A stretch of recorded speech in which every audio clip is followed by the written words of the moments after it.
Feche os olhos por um instante. Volte para aquele momento em que você sentiu o coração bater tão forte que parecia querer escapar pela boca. O começo de um grande amor. Lembra daquela sensação de que finalmente o universo inteiro fazia sentido porque você havia encontrado a sua pessoa, a peça que faltava na sua alma. Agora, me responda com total sinceridade, em que momento o medo entrou nessa equação? Quando foi que o "eu te amo" começou a vir acompanhado de onde você estava ou com quem você falava? Em que ponto o cuidado se transformou em controle e a alegria pura de estar junto deu lugar a uma angústia silenciosa, a um pavor constante de perder o outro? A história que você vai ouvir hoje é sobre Leonardo e Sofia, e de uma forma muito íntima é sobre cada um de nós. É a história de um amor que nasceu como um jardim em plena primavera, mas que foi sufocado pouco a pouco pelas ervas daninhas do egoísmo e do sentimento de posse. É a jornada de um homem que amava tanto, que precisou destruir tudo ao seu redor, para só então, no silêncio de sua própria ruína, descobrir o que é o amor de verdade. Prepare-se, porque vamos entrar juntos na Casa de Espelhos, um lugar onde cada cena de ciúme, cada palavra dura e cada lágrima derramada não serão apenas parte de uma história, mas um reflexo das nossas próprias sombras. E eu te prometo uma coisa: ao final desta jornada, a luz que você encontrará não será apenas a deles, será a sua própria. Fique comigo até o fim e vamos descobrir isso juntos. Nossa história começa numa tarde cinzenta e poética de primavera em São Paulo. O ar carregava aquele cheiro único de terra molhada pela chuva que acabara de cair, misturado ao aroma de café fresco vindo de uma pequena cafeteria ao lado. Dentro da Livraria Cultura do Conjunto Nacional, um santuário de silêncio e histórias, Leonardo buscava refúgio do caos da cidade e de si mesmo.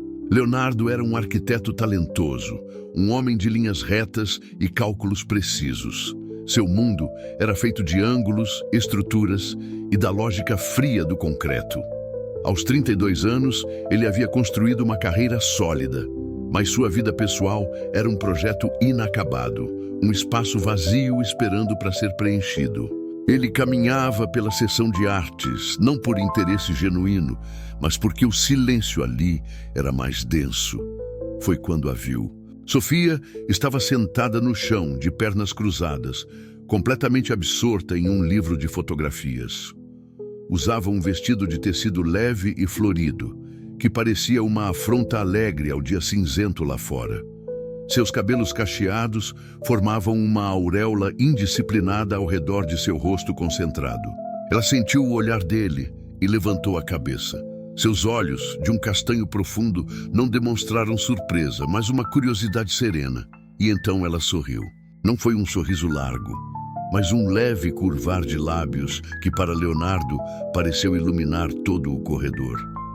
Foi como se o sol tivesse decidido nascer ali mesmo, entre as prateleiras de livros. Ele, geralmente tão controlado, sentiu-se compelido a se aproximar. "É bom esse aí?" ele perguntou, a voz um pouco mais rouca do que o normal. Sofia olhou para a capa do livro, depois para ele. "Depende", ela disse, com uma voz melodiosa. "Você gosta de histórias que as imagens contam sem precisar de palavras?" A pergunta o desarmou. Ele esperava um simples sim ou não. "Eu sou um homem de palavras e números", ele confessou, sentando-se no chão a uma distância respeitosa. "Eu projeto casas, preciso de plantas, de medidas." Ela fechou o livro e o abraçou contra o peito. "Eu pinto telas, preciso de sentimentos, de cores que não têm nome. Eu sou Sofia." "Leonardo", ele respondeu, e pela primeira vez em muito tempo, seu próprio nome soou como o início de algo novo. A conversa fluiu com a naturalidade de um rio encontrando o mar. Ele descobriu que ela era artista plástica, que via o mundo em texturas e matizes, enquanto ele o via em estruturas e funções. Eram o caos e a ordem, a emoção e a razão. E se sentiram magneticamente atraídos por essa diferença que os completava. Saíram da livraria e tomaram aquele café que perfumava a rua. A chuva havia parado e uma luz dourada de fim de tarde se derramava sobre a Avenida Paulista. Para eles, era como se o mundo estivesse celebrando aquele encontro. Os primeiros encontros foram uma exploração mútua de seus universos. Ele a levou para ver esqueletos de prédios em construção, mostrando a beleza que ele via nas vigas de aço e no concreto nu. Ela o levou ao seu ateliê, um caos organizado de telas, tintas e luz, e lhe mostrou como uma mancha de azul poderia conter toda a saudade do mundo. Leonardo estava fascinado. Sofia não era como nenhuma mulher que ele conhecera. Ela não jogava, não fazia rodeios. Ela era, simplesmente era. Sua presença era leve, sua alegria contagiante. Para Sofia, Leonardo era a âncora que ela não sabia que precisava. Sua calma, sua lógica e seu jeito protetor de segurar sua mão ao atravessar a rua a faziam se sentir segura. Ela, que vivia com a cabeça nas nuvens, encontrou nele um porto. O amor chegou sem aviso, mas com uma força avassaladora. Em 6 meses, estavam morando juntos. Em 1 ano, Leonardo começou o projeto mais importante de sua vida, a casa deles. Ele a desenhou com a alma. Uma casa de vidro e madeira, aninhada em um terreno arborizado no Morumbi. Tinha janelas imensas para que a luz e a natureza fossem parte da decoração. Linhas minimalistas para que a vida que eles construiriam ali fosse o verdadeiro destaque. Sofia a batizou de Nosso Refúgio e o preencheu. Preencheu com telas vibrantes que davam vida às paredes brancas, com plantas que pendiam do teto como cascatas verdes, com o som de sua risada ecoando pelos vãos abertos. Os primeiros 2 anos foram um paraíso particular construído por eles e para eles.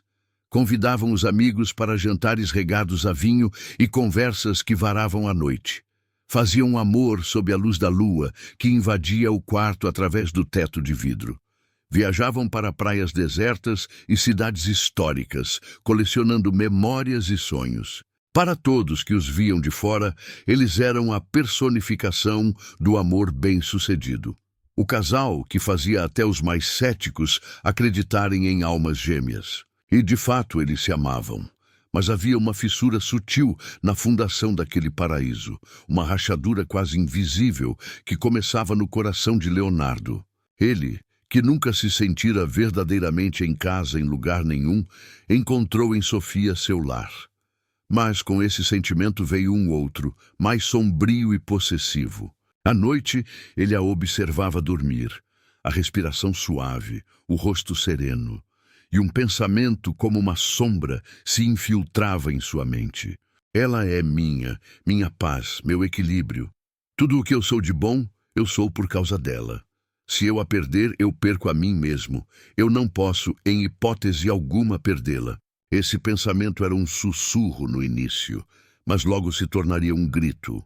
Leonardo não percebia, ou não queria perceber, que ele não amava Sofia. Ele amava a sensação que Sofia lhe proporcionava. Ele não a via como um outro ser, com uma jornada própria, sonhos próprios, uma alma livre. Ele a via como a peça central do seu projeto de felicidade. E um arquiteto, ele sabia bem, não pode se dar ao luxo de perder a peça central de sua estrutura. A palavra minha tornou-se a viga mestra de seu sentimento. E foi nela, nessa apropriação silenciosa, que a primeira semente do egoísmo foi plantada. O paraíso era lindo, mas foi construído sobre uma base frágil, e a primeira tempestade estava prestes a chegar.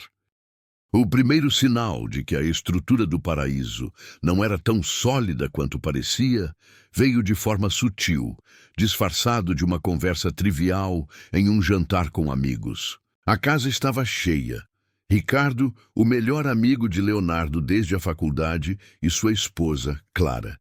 E Marina, a amiga confidente de Sofia, uma fotógrafa de espírito livre. O som de risadas e o tilintar de taças preenchiam o ar. Sofia, com os olhos brilhando de entusiasmo, compartilhava uma novidade. Vocês não vão acreditar. Recebi um e-mail hoje. Fui convidada para expor meu trabalho numa galeria em Tiradentes. O curador viu minhas telas online e disse que meu trabalho com texturas é exatamente o que ele procurava. Marina quase pulou da cadeira. Sofia, que incrível! Eu te disse que seu talento ia explodir. Tiradentes é perfeita para sua arte. Quando vai ser? No próximo mês. Sofia continuou radiante. Seria uma viagem de 3 dias. A galeria cobre tudo. Eu mal consigo acreditar. Não é fantástico, amor? Ela se virou para Leonardo, esperando ver nele o mesmo orgulho que sentia em si mesma. Todos na mesa sorriam para ela, contagiados por sua alegria. Todos menos Leonardo. O sorriso dele foi uma máscara rápida que durou 1 segundo antes de se desvanecer, dando lugar a uma expressão fechada, quase indecifrável. O brilho em seus olhos foi substituído por uma sombra de contrariedade. 3 dias? Ele perguntou, e seu tom de voz, embora baixo, cortou a atmosfera festiva. Sozinha! O silêncio caiu sobre a mesa. Sofia sentiu um calafrio. Bem, sim, é uma exposição do meu trabalho. Ela respondeu, a empolgação em sua voz diminuindo um pouco. Leonardo pousou o garfo no prato com uma precisão calculada. Entendo, é que... E o projeto do jardim que íamos começar no sábado? Pensei que fosse importante para nós. Já tínhamos até comprado as mudas. Ricardo tentou aliviar a tensão. Ora, Léo, o jardim pode esperar. Isso é uma oportunidade de ouro para a Sophie. Mas Leonardo não olhou para o amigo. Seus olhos estavam fixos em Sofia. A mensagem era clara e todos na mesa a entenderam. A questão não era o jardim. Nunca foi sobre o jardim. Era sobre a ausência dela. Era sobre um plano deles sendo preterido por um plano dela. Era a primeira parede de vidro sendo erguida naquele refúgio que deveria ser aberto e livre. Sofia sentiu sua alegria murchar, como uma flor pisada. A culpa, um sentimento que ela mal conhecia, começou a se instalar em seu peito. Claro que o jardim é importante, amor, ela disse, tentando conciliar os mundos. Podemos começar no outro fim de semana. Não tem problema. Não, tudo bem, Leonardo respondeu, com uma falsa generosidade que soava mais cortante do que uma recusa direta. Vá, é importante para a sua carreira. Ele pronunciou a palavra carreira como se fosse algo estranho, algo que não pertencia ao universo deles. O resto do jantar foi tenso. As risadas se tornaram forçadas, as conversas superficiais. Sofia sentia os olhos de Leonardo sobre ela, um peso constante. Mais tarde, quando os amigos foram embora, a casa ficou em silêncio. Um silêncio pesado, carregado de não ditos. Sofia se aproximou dele na varanda. Ele olhava para a escuridão do jardim inacabado. Você ficou chateado? Ela perguntou a voz suave. Chateado, não. Por que ficaria? Ele respondeu sem se virar para ela. Só fiquei surpreso. Você decidir uma viagem assim, sem nem me consultar antes. Eu não decidi, Léo. Fui convidada hoje. Eu quis fazer uma surpresa, contar para todos juntos. Uma surpresa, ele repetiu, a palavra soando amarga. Eu só penso em nós, Sofia, no nosso futuro, nos nossos planos. Às vezes, sinto que você não faz o mesmo. Aquilo foi uma facada no coração dela. Tudo o que ela fazia era pensar neles. Mas para ele, pensar neles significava pensar nos planos dele. Isso não é justo, ela sussurrou, sentindo as lágrimas se formarem. Ele finalmente se virou e a viu ali, vulnerável. Seu rosto se suavizou. Ele a abraçou, um abraço apertado, quase possessivo. Desculpe, ele disse beijando o topo de sua cabeça. Eu sou um idiota. É que a ideia de ficar 3 dias sem você, esta casa fica vazia. Eu fico vazio. É só isso. Eu te amo demais. E Sofia, no calor daquele abraço, acreditou. Ela se agarrou àquelas palavras. Eu te amo demais. Como uma justificativa para a dor que sentira. Ela confundiu o medo dele de perdê-la com a profundidade do amor dele por ela. Ela não percebeu que aquele amor demais era, na verdade, amor de menos. Amor por ela e amor próprio da parte dele. Naquela noite, a semente do egoísmo, regada pela manipulação e pela culpa, começou a germinar no solo fértil daquele paraíso imperfeito. A rachadura na parede de vidro, antes invisível, agora era nítida para quem quisesse ver, e o som do vidro trincando começaria em breve a ecoar pela casa. Você já sentiu a alegria de uma conquista sua ser diminuída por alguém que você ama? Como isso te fez sentir? Sofia viajou para Tiradentes. Ela foi com o coração dividido.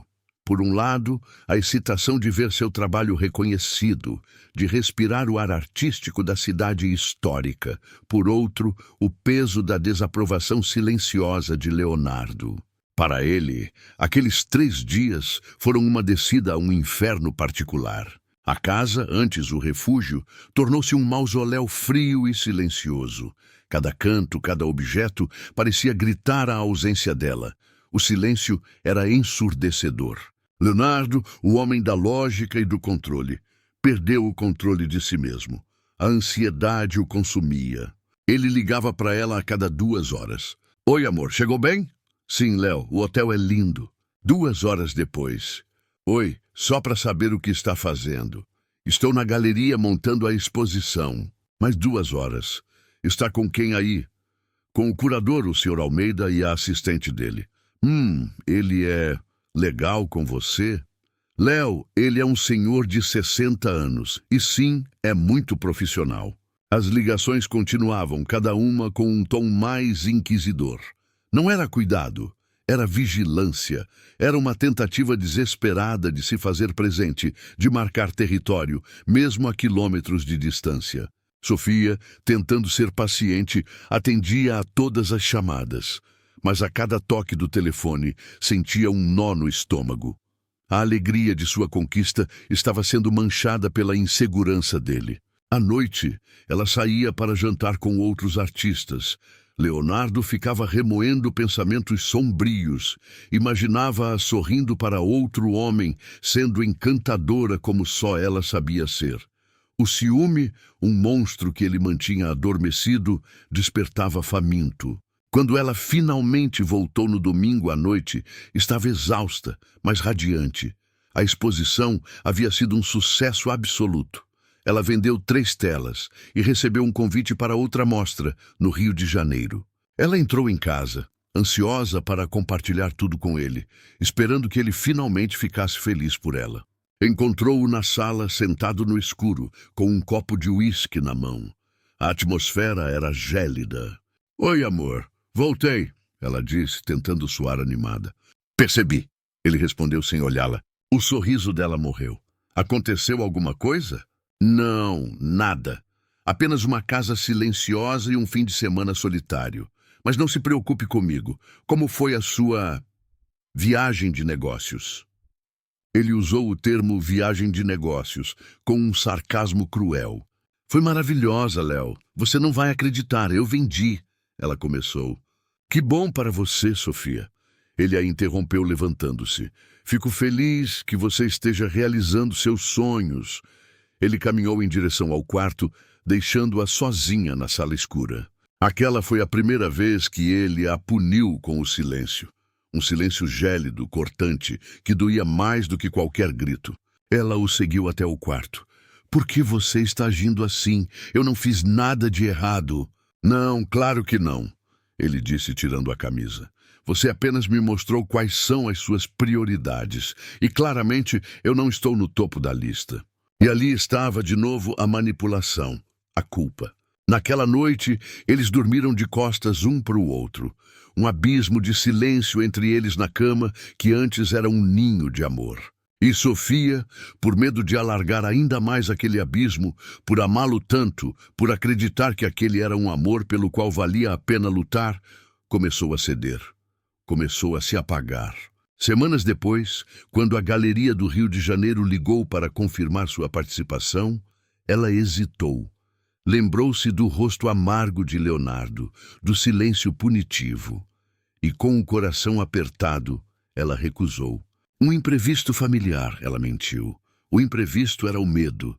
Aquela foi a primeira de muitas renúncias. Ela passou a pintar menos, A desculpa era o cansaço, mas a verdade é que seu ateliê, antes um lugar de liberdade, agora parecia um lembrete de um conflito que ela queria evitar. Seus amigos, antes tão presentes, foram se afastando. Marina a chamava para ir ao cinema para inaugurar uma exposição. Sofia inventava desculpas. Sabia que, se fosse, teria que enfrentar um interrogatório de Leonardo ao chegar, ou pior, sua cara amarrada e seu silêncio acusador. A casa de vidro, o refúgio, foi lentamente se transformando em uma prisão. Uma prisão elegante, com design moderno e um belo jardim, mas ainda assim, uma prisão. As paredes de vidro já não eram para deixar a luz entrar, mas para que ele pudesse vigiá-la, controlar cada passo seu. O egoísmo dele se tornou mais sofisticado. Manifestava-se como uma crítica constante, sempre disfarçada de preocupação ou planejamento para o futuro. Você realmente precisa ir a esse workshop de cerâmica no sábado, Sofia. Pensei que fôssemos guardar dinheiro para a nossa viagem de fim de ano. Você sabe como a vida de artista é instável. Eu só me preocupo com a sua segurança, com a nossa segurança. A mensagem era clara. Os sonhos dela eram um risco. A estabilidade dele era o porto seguro. Essas suas amigas, elas não têm uma vida muito desregrada? Acho que não são uma boa influência. Pessoas casadas devem andar com outros casais. A mensagem, o mundo dela, fora dele, era uma ameaça. Sofia se sentia cada vez mais isolada, como se estivesse em uma ilha onde só existiam os dois. Mas a ilha não era um paraíso, era um cativeiro. Ela começou a andar na ponta dos pés, dentro de sua própria casa, medindo cada palavra, cada gesto, para não incomodar Leonardo, para não despertar o monstro do ciúme. Ela se olhava no espelho e não se reconhecia. Onde estava a mulher que ria alto, que se vestia de flores, que pintava a madrugada inteira? Em seu lugar, havia uma versão mais pálida, mais silenciosa, com um olhar perpetuamente cansado. Ela dizia a si mesma que era uma fase, que todo grande amor exigia sacrifícios. Mas o que ela não entendia ainda é que o amor pede compreensão, pede parceria, pede respeito. O amor nunca, jamais pede a sua alma em troca. E a alma de Sofia estava sendo lentamente drenada a cada dia dentro daquela casa que de refúgio se tornara sua jaula dourada. O tempo passou. Mais um ano se arrastou e a dinâmica doentia do relacionamento se consolidou.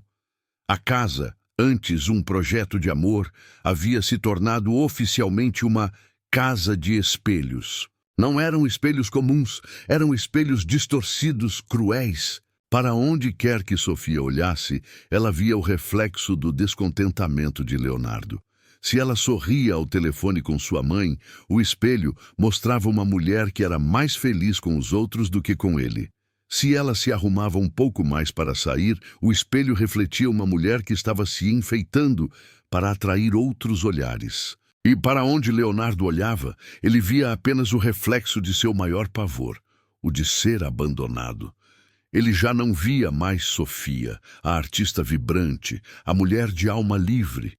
Ele via apenas uma tela em branco onde ele projetava suas inseguranças, seus traumas, seus medos mais profundos. O amor havia se tornado uma doença e os sintomas eram cada vez mais graves. Ele começou a controlar suas finanças.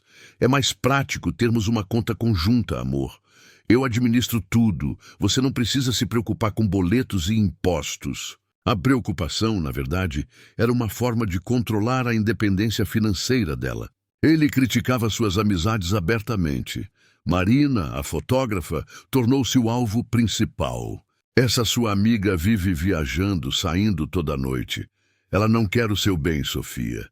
Ela tem inveja da nossa estabilidade, do nosso amor. Ela quer te levar para o mesmo caminho que ela.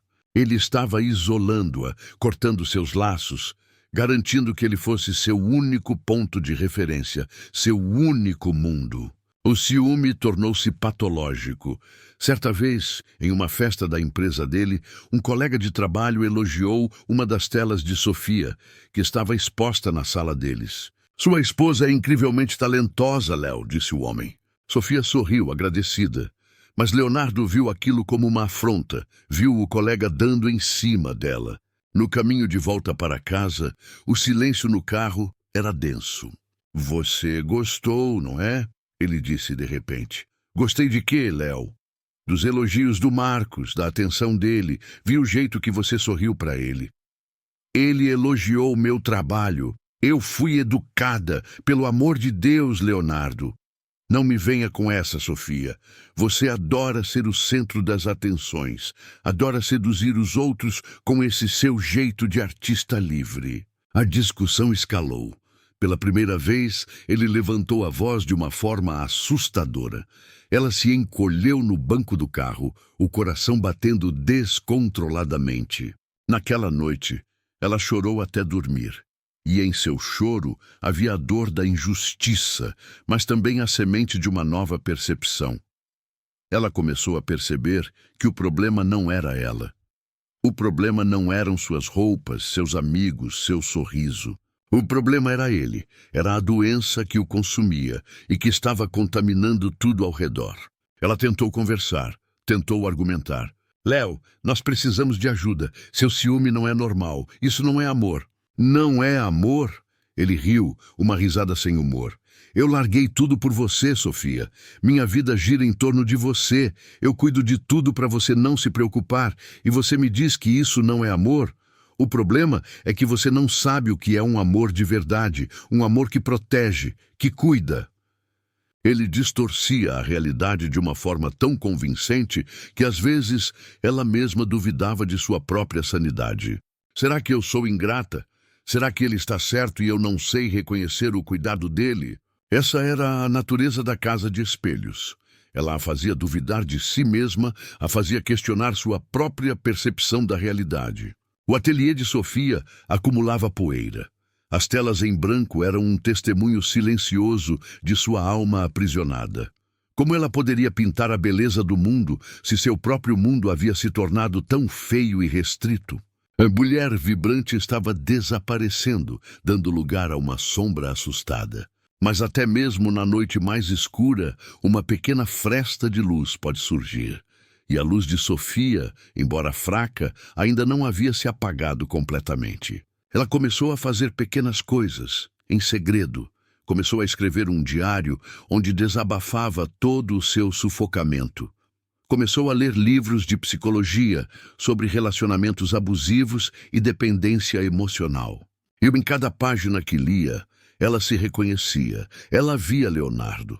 Ela via a dinâmica deles descrita em detalhes clínicos. Não era amor, era abuso. Psicológico, emocional, mas ainda assim abuso. Essa constatação foi ao mesmo tempo aterrorizante e libertadora. Aterrorizante porque dava nome ao monstro com quem ela dormia todas as noites. E libertadora porque a absolvia da culpa que ele a fizera carregar por tanto tempo. A prisioneira da casa de espelhos começou a procurar, em segredo, uma chave para a sua cela. Ela não sabia como nem quando, mas sabia que precisava fugir. Não apenas da casa, mas daquela versão de si mesma que ela havia se tornado. Ela precisava se salvar, e o instinto de sobrevivência, que estava adormecido, começou a despertar. Esta história está fazendo sentido para você? Se ela está tocando em algo profundo, deixe o seu like. É um sinal para que o YouTube a mostre para mais pessoas que precisam dessa reflexão. E inscreva-se para não perder o ponto de ruptura que está prestes a acontecer. O ponto de ruptura raramente é um evento grandioso. Não é como uma represa que explode em um espetáculo de fúria. É mais como uma infiltração silenciosa que, gota a gota, compromete a estrutura inteira até que uma única rachadura final faz tudo desmoronar. Para Sofia, essa gota final chegou em uma tarde chuvosa de terça-feira. Ela estava no ateliê, não para pintar, mas para organizar papéis antigos. Foi quando encontrou um envelope grande, vindo de Portugal. Ela o havia guardado e esquecido. Com as mãos trêmulas, ela o abriu. Era uma carta oficial de uma prestigiosa fundação de arte em Lisboa. Eles a convidavam para uma residência artística de 3 meses. Todas as despesas pagas. Um ateliê com vista para o Rio Tejo. A oportunidade de trabalhar com mestres da pintura contemporânea. Era a chance de sua vida. O sonho que ela pensava ter morrido. Ela leu a carta 2, 3 vezes. O coração batia descontroladamente, uma mistura de euforia e pânico. A euforia era pela validação de seu talento, pela porta que se abria para o mundo. O pânico era por um único nome: Leonardo. Ela o imaginou lendo aquela carta. Imaginou seu rosto se fechando, a acusação em seus olhos. Portugal, 3 meses, você está me abandonando. Você não pensa em nós e a nossa casa, a nossa vida? Depois de tudo o que eu fiz por você, é assim que você me retribui? Ela podia ouvir a voz dele em sua cabeça, cada palavra uma corrente aprendendo. Ela sabia, com uma clareza dolorosa, que se ela lhe contasse, ele a destruiria. Não com violência física, mas com a arma que ele dominava tão bem, a chantagem emocional. Ele a faria se sentir o ser mais egoísta e ingrato do mundo. Ele a faria desistir. E naquele momento, olhando para a chuva que lavava o vidro do ateliê, Sofia entendeu. Ela tinha uma escolha. Podia amassar aquela carta, jogá-la no lixo e voltar para a segurança doentia de sua jaula dourada. Voltar a ser a sombra que ele queria que ela fosse. Ou podia aceitar. E aceitar não significava apenas ir para Portugal. Significava escolher a si mesma, pela primeira vez em muito tempo. Ela olhou para as telas em branco, cobertas de poeira. Olhou para seu reflexo no vidro escurecido pela chuva. E viu a mulher que ela queria voltar a ser. A decisão foi tomada, não com raiva, mas com uma tristeza profunda e uma determinação silenciosa. Naquela noite, ela preparou o jantar como sempre. Ouviu-o reclamar do trânsito, do trabalho. Ela concordou, sorriu nos momentos certos, interpretou o papel que ele esperava dela. Mas por dentro, ela estava se despedindo. Quando ele adormeceu, ela se levantou da cama com o cuidado de uma ladra. Na sala de estar, à luz fraca de um abajur, ela escreveu um bilhete. As palavras eram poucas, mas carregavam o peso de anos de dor e a leveza de uma nova esperança. Ela arrumou uma única mala, apenas o essencial: roupas, seu diário e a carta de Lisboa. Antes de sair, ela parou na porta e olhou para a casa de espelhos, um monumento de design e sofrimento, um projeto de amor que se tornara um túmulo para sua alma. Ela não sentiu ódio, apenas uma compaixão imensa por ela e, surpreendentemente, por ele. Ela sabia que ele era um prisioneiro de seus próprios medos, tanto quanto ela havia sido dos dele. Deixou o bilhete sobre a mesa de centro, ao lado de um dos livros de arquitetura dele. E, sem fazer barulho, ela abriu a porta e saiu. A chuva havia parado. O ar da noite estava limpo, fresco. Ela respirou fundo, o primeiro sopro de ar verdadeiramente livre em anos. Chamou um táxi e foi para a casa de Marina. Na manhã seguinte, Leonardo acordou e sentiu o vazio ao seu lado na cama. Achou que ela tivesse levantado mais cedo. Foi para a cozinha. O café não estava pronto. Chamou por ela. Sofia? O silêncio respondeu. Um calafrio percorreu sua espinha. Ele começou a procurá-la pela casa, com um pânico crescente. O ateliê, o jardim. Nada.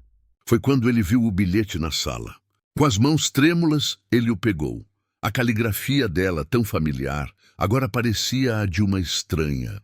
O bilhete dizia: Leo, eu te amo. Ou pelo menos amo a lembrança do homem por quem me apaixonei. Mas eu não posso mais viver na sombra do seu medo. Eu preciso me encontrar de novo. Preciso voltar a ser eu mesma. Estou indo embora para me buscar de volta. Por favor, faça o mesmo. Busque a si mesmo. Com amor e tristeza, Sofia. Leonardo leu as palavras 1, 2, 10 vezes, mas elas não faziam sentido. Ir embora, buscar a si mesma, que clichê ridículo era aquele. O pânico inicial deu lugar a uma fúria avassaladora. Ingrata, ele gritou para a casa vazia. Depois de tudo o que eu te dei. Ele andou de um lado para o outro como um animal enjaulado. Pegou um vaso e o atirou contra a parede de vidro da sala. O som do estilhaçar ecoou pela casa silenciosa. Mas o vidro quebrado não aliviou sua dor, apenas a amplificou. Ele se jogou no sofá, a cabeça entre as mãos, e o grito de raiva se transformou em um soluço desesperado de uma criança abandonada no escuro. O mundo de Leonardo, tão cuidadosamente projetado e controlado, havia ruído. A peça central de sua estrutura havia sido removida, e tudo ao seu redor estava desmoronando. Ele não sabia ainda, mas aquele era o som de sua própria alma se quebrando. E às vezes é preciso que tudo se quebre para que possa ser reconstruído da maneira certa. O processo seria longo, doloroso, e começaria ali, nos escombros de sua vida, na solidão ensurdecedora da casa de espelhos. O primeiro mês após a partida de Sofia foi um borrão de fúria e negação para Leonardo. Ele a culpava por tudo. Contou a Ricardo e aos amigos uma versão distorcida da história, pintando-se como a vítima, o marido dedicado que foi abandonado por uma mulher egoísta e ambiciosa. Ela me trocou por uma carreira, ele dizia com desprezo. De repente, o nosso amor, a nossa vida, não eram mais suficientes para ela. Alguns acreditaram. Outros, como Ricardo e Clara, que haviam testemunhado a tensão naquela noite do jantar, mantiveram um silêncio cético. Leonardo ligou para o celular dela centenas de vezes. As chamadas caíam na caixa postal. Ele deixava mensagens, alternando entre súplicas e acusações. Sofia, volta para casa, eu te perdoo. Como você pôde fazer isso comigo? Você destruiu a minha vida. Eu te amo, por favor, me liga. A gente pode consertar isso. O silêncio dela era sua tortura.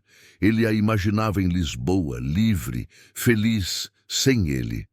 A imagem o enlouquecia. O ciúme, agora sem um objeto presente para controlar, se voltou para dentro, corroendo-o como um ácido. O segundo mês foi a descida ao desespero. A raiva deu lugar a uma solidão avassaladora, um monstro que o devorava em cada cômodo da casa vazia. A casa, antes seu orgulho, tornou-se sua tortura. Cada objeto era uma lembrança. O sofá onde assistiam a filmes, a cozinha onde ela cozinhava para ele, a cama, imensa e fria. Ele parou de ir ao trabalho, inventou uma doença. Passava os dias de pijama, bebendo uísque, olhando para as paredes de vidro, para a vida que continuava lá fora, indiferente à sua dor. Foi nesse período que ele teve a percepção mais aterrorizante de todas. Ele percebeu que, sem Sofia, ele não era nada. Sua identidade, sua felicidade, seu senso de propósito.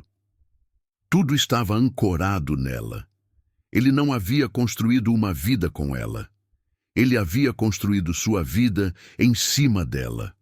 E agora que o alicerce havia sido removido, ele era apenas um monte de ruínas. Quem era Leonardo sem Sofia?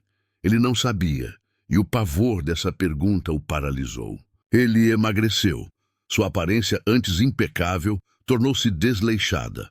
A barba por fazer, os olhos fundos e vermelhos. Ricardo, preocupado, foi visitá-lo. Encontrou a casa uma bagunça, garrafas vazias espalhadas e Leonardo sentado no chão, olhando para o nada. «Léo, você precisa se reerguer», disse o amigo, chocado com o que via. «Você não pode se destruir desse jeito».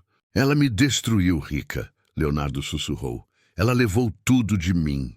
«Não, Léo», Ricardo disse com uma firmeza que surpreendeu a si mesmo. «Ela levou a si mesma. O que você perdeu foi o controle sobre ela, e talvez seja isso que esteja doendo tanto». As palavras do amigo foram duras, mas uma pequena semente de verdade nelas conseguiu penetrar a névoa de autopiedade de Leonardo. Ele estava no fundo do poço, e do fundo do poço só existem duas saídas: ou você cava mais fundo, ou você começa a escalar. A virada aconteceu em uma noite de insônia. Eram 3 da manhã. O silêncio da casa era absoluto. Ele estava na sala, olhando para a parede de vidro que ele havia quebrado. Os cacos ainda estavam no chão, um símbolo de sua vida estilhaçada. Ele se sentiu completamente e irremediavelmente sozinho. Lembrou-se de sua mãe, uma mulher religiosa que, em seus momentos de aflição, sempre lhe dizia: quando não souber mais a quem recorrer, recorra a Deus. Leonardo nunca fora um homem de fé. Acreditava em concreto, em aço, em coisas que podia tocar e medir. Mas, naquela noite, ele estava tão desesperado que estava disposto a tentar qualquer coisa. Lembrou-se de Dona Lourdes, a mãe da sua faxineira, uma senhora humilde e serena que, certa vez, ao vê-lo estressado com uma obra, lhe dissera: meu filho, quando o coração aperta, eu vou no centro. A gente ouve uma palestra, toma um passe. A alma sai lavada. Ele havia achado aquilo uma bobagem na época. Coisa de gente simples. Mas naquela madrugada, a simplicidade daquela sugestão pareceu a única tábua de salvação em seu oceano de desespero. Ele pegou o celular e pesquisou no Google: Centro Espírita perto do Morumbi. Vários resultados apareceram. Ele clicou no primeiro, um nome simples: Centro Espírita Ceariros da Luz.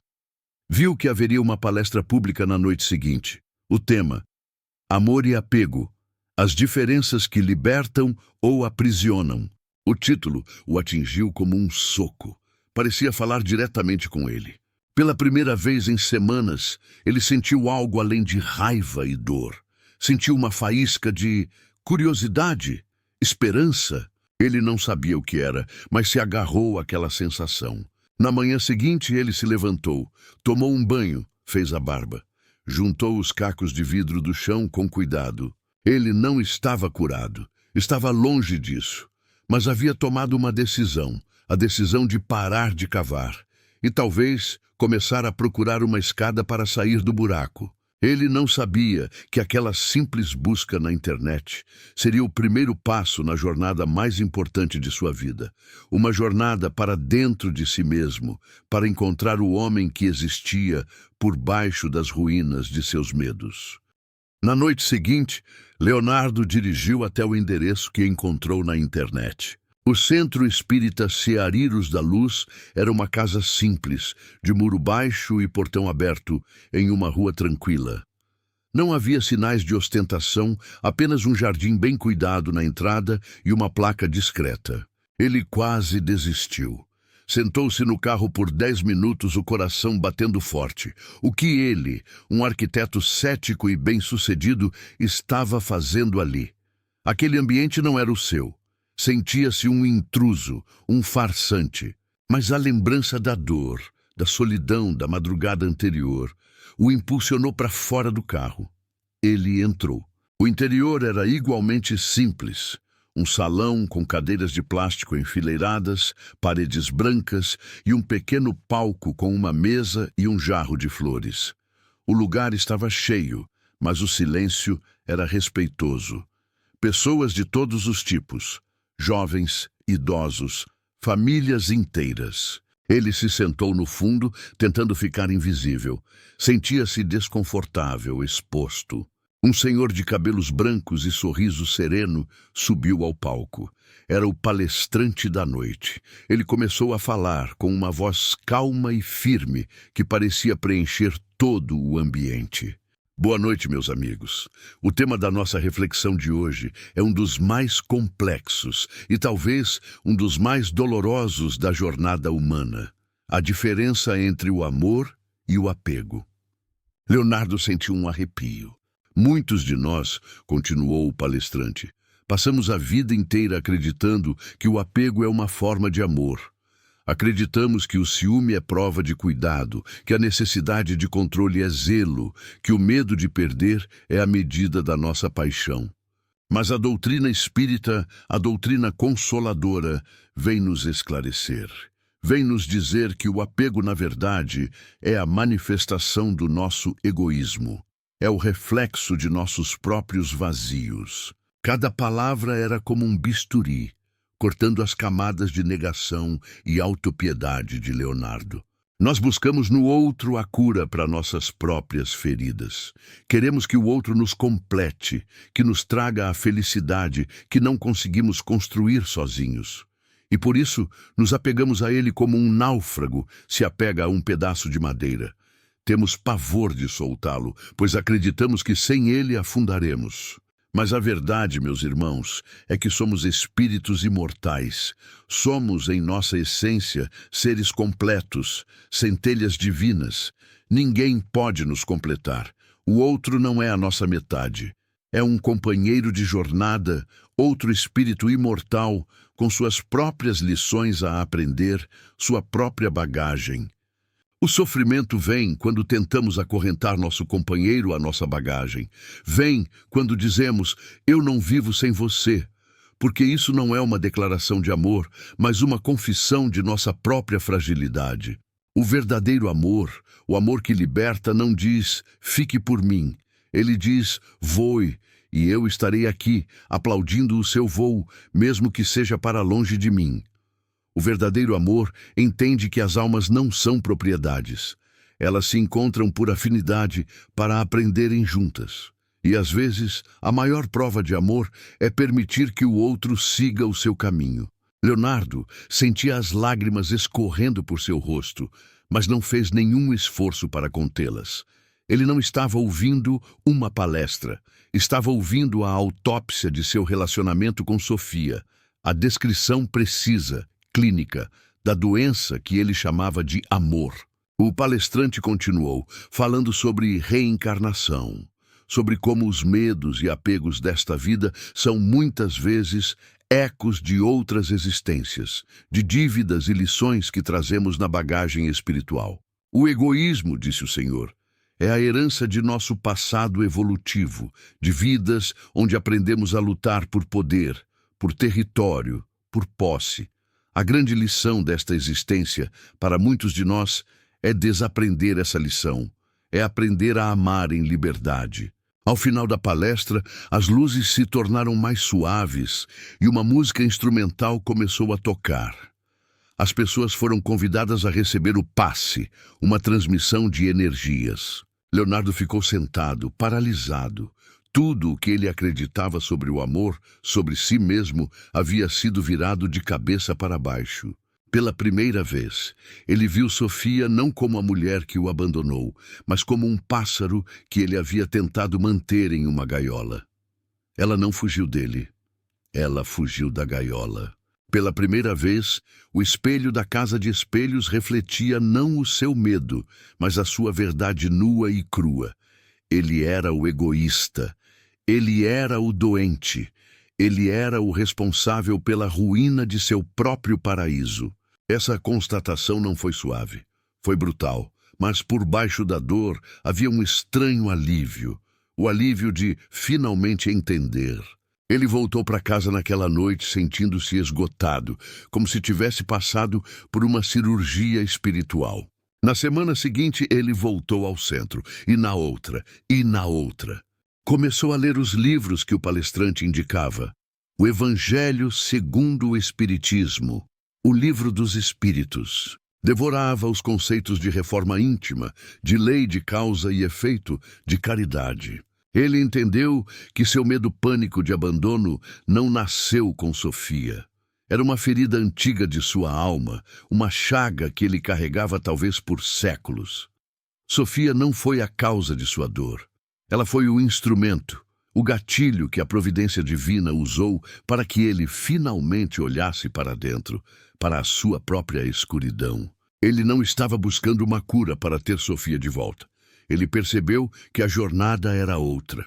Ele precisava se curar para se encontrar, para talvez pela primeira vez em todas as suas vidas aprender a amar de verdade. A jornada seria longa e solitária. Mas pela primeira vez, ele não estava mais no escuro. Uma pequena luz, a luz dos ceareiros, havia sido acesa em seu caminho. Os meses que se seguiram foram os mais difíceis e, ao mesmo tempo, os mais transformadores da vida de Leonardo. A jornada da reforma íntima não é uma linha reta ascendente. É um caminho sinuoso, com recaídas, com dias de desânimo e noites de choro. Leonardo mergulhou de cabeça em seu processo de cura. Além de frequentar as palestras no centro espírita, ele começou a fazer terapia. Com a ajuda de uma psicóloga, ele começou a desvendar as origens de suas inseguranças que remontavam a uma infância com um pai ausente e uma mãe superprotetora que o sufocava com seu amor ansioso.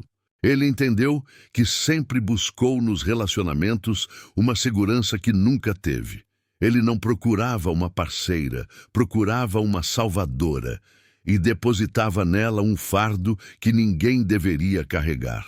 A dor da ausência de Sofia ainda era presente. Havia dias em que a saudade o atingia com a força de um soco no estômago. Ele via um casal de mãos dadas na rua e sentia uma pontada de amargura. Mas agora ele tinha ferramentas para lidar com essa dor. Quando a saudade apertava, ele não se afogava mais no uísque. Ele ia para o centro, assistia a uma palestra ou simplesmente sentava-se no jardim e orava. Sua oração também havia mudado. No início, ele pedia a Deus para trazer Sofia de volta. Agora, ele pedia força para se tornar um homem melhor. E em seus momentos de maior clareza, ele orava por ela. Meu Deus, onde quer que a Sofia esteja, que ela esteja bem, que ela esteja feliz, que esteja realizando seus sonhos, que esteja em paz. Abençoe o caminho dela e me dê força para seguir o meu.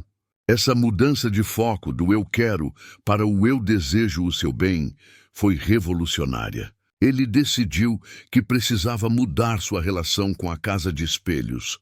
Vender a casa seria fugir. Ele precisava transformá-la. Começou uma grande reforma, não na estrutura, mas no significado. Ele foi ao ateliê de Sofia. As telas em branco, os potes de tinta secos, tudo estava como ela deixou. Com o coração pesado, ele embalou cada pincel, cada tela. Procurou o contato de uma instituição de caridade que promovia a arte em comunidades carentes e doou todo o material. Que a arte dela, que ele havia tentado aprisionar, agora fosse livre e servisse a outros. A parede de vidro da sala, que ele havia quebrado, foi substituída. Mas ele não parou por aí. Ele abriu mais janelas na casa, derrubou paredes que não eram estruturais, criando espaços mais amplos, mais fluidos. Simbolicamente, ele estava deixando a luz e o ar entrarem. E começou a usar seu talento de uma forma que nunca havia pensado. Procurou uma ONG que construía casas para famílias de baixa renda e ofereceu seu trabalho como arquiteto voluntário. Passou seus fins de semana não mais em bares ou em autopiedade, mas em canteiros de obras na periferia da cidade, projetando lares simples, mas dignos, para pessoas que não tinham nada.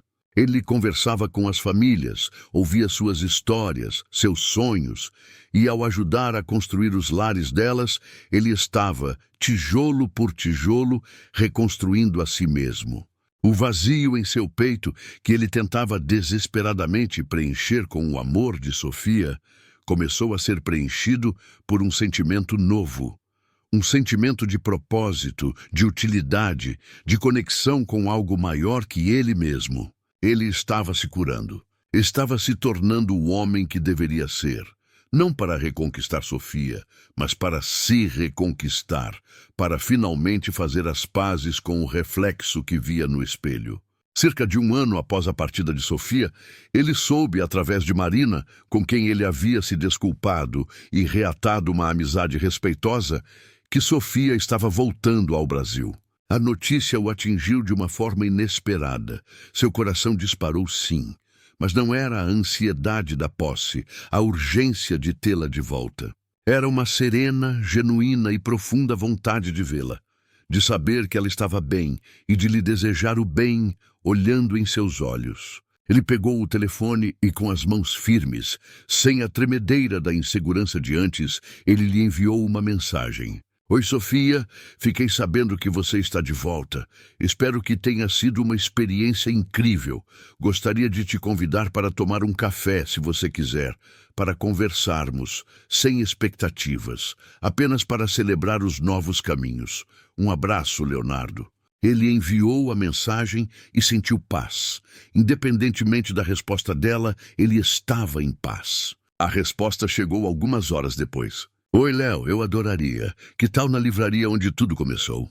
Um sorriso genuíno, o primeiro em muito tempo, brotou no rosto de Leonardo. Sim, era o lugar perfeito para fechar o ciclo e talvez para começar um novo. A livraria Cultura estava igual, mas tudo estava diferente. Leonardo chegou 10 minutos antes. Sentou-se em uma mesa do café, a mesma onde haviam conversado por horas no dia em que se conheceram. Ele não estava ansioso.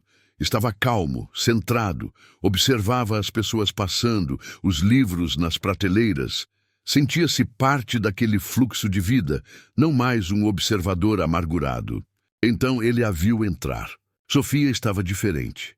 Havia uma nova luz nela, uma confiança, uma serenidade que ele nunca tinha visto. Seu cabelo estava um pouco mais curto, seu estilo mais maduro. Mas o sorriso, quando ela o viu e se aproximou, ainda era o mesmo sol que o havia iluminado no primeiro dia. Ela se sentou e eles se olharam por um momento em silêncio. Não era um silêncio constrangedor, mas um silêncio de reconhecimento. Estavam diante de duas novas pessoas. Você está ótimo, Léo, ela disse, a voz suave. Você também, Sofia, você está radiante, ele respondeu, e as palavras eram completamente sinceras. Eles pediram um café e a conversa fluiu, fácil, leve. Ela contou sobre Portugal, sobre a residência artística, as exposições, os amigos que fez. Contou sobre como foi difícil no começo, a solidão, a culpa. Mas como aos poucos ela se reencontrou em sua arte, em sua liberdade. Eu precisei ir para longe para me lembrar de quem eu era, ela disse com simplicidade. Leonardo ouvia, sem interromper, e pela primeira vez ele a ouvia de verdade. Ele não estava pensando em como as palavras dela o afetavam. Não estava procurando por sinais de arrependimento ou saudade. Ele estava simplesmente ouvindo a história dela, feliz por ela. Então foi a vez dele. Ele não se vitimizou, não a culpou. Ele assumiu a responsabilidade por seus erros com uma honestidade desarmante. Sofia, eu queria te pedir perdão. Ele começou olhando diretamente nos olhos dela. Não por ter te amado, mas por não saber como amar. Eu estava doente. Doente de egoísmo, de insegurança, e eu te sufoquei com a minha doença.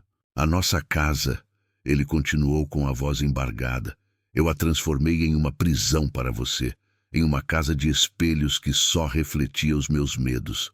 Eu sinto muito pela dor que te causei por ter tentado apagar a sua luz. Hoje eu entendo que o amor não é posse, entendo que ninguém pertence a ninguém e tudo o que eu desejo do fundo da minha alma é a sua felicidade, onde quer que ela esteja, com quem quer que seja. Lágrimas silenciosas escorreram pelo rosto de Sofia, mas não eram lágrimas de tristeza, eram de alívio, de validação, de ver a transformação no homem à sua frente. O bilhete que eu te deixei, ela disse com a voz suave, pedia para você se buscar. Fico feliz que você tenha se encontrado, Léo. E naquele momento, toda a dor, toda a mágoa do passado se dissolveu. Eles não falaram sobre voltar. Aquele não era o propósito do encontro. O propósito era a cura, o perdão, a libertação. Eles conversaram por mais 1 hora, como dois velhos amigos, compartilhando as lições que a vida lhes ensinara. Ao se despedirem na porta da livraria, ele a abraçou. O abraço era diferente de todos os outros. Não havia a urgência da paixão, nem a angústia da posse. Havia carinho, respeito e uma gratidão imensa. O amor egoísta, possessivo, que quase os destruiu, havia morrido. E em seu lugar nasceu algo muito mais puro, mais forte, mais duradouro. Um amor incondicional, o amor que abençoa e liberta. Leonardo finalmente entendeu. O amor não era ter Sofia. O amor era ser feliz por Sofia existir. Eles seguiram caminhos separados. Sofia abriu sua própria galeria de arte. Tornou-se uma artista reconhecida, mas nunca perdeu sua essência livre. Leonardo continuou seu trabalho como arquiteto, mas seu foco mudou. Ele se especializou em projetos de arquitetura social, sustentável. Continuou seu trabalho voluntário e tornou-se um palestrante no Centro Ceariros da Luz, compartilhando sua história para ajudar outros homens e mulheres a se libertarem das correntes do apego. Eles não voltaram a ser um casal. A jornada os havia levado a destinos diferentes. Mas os laços que os uniam eram agora eternos. Laços de gratidão, de aprendizado e de um amor que finalmente havia encontrado sua verdadeira e mais sublime expressão: a liberdade.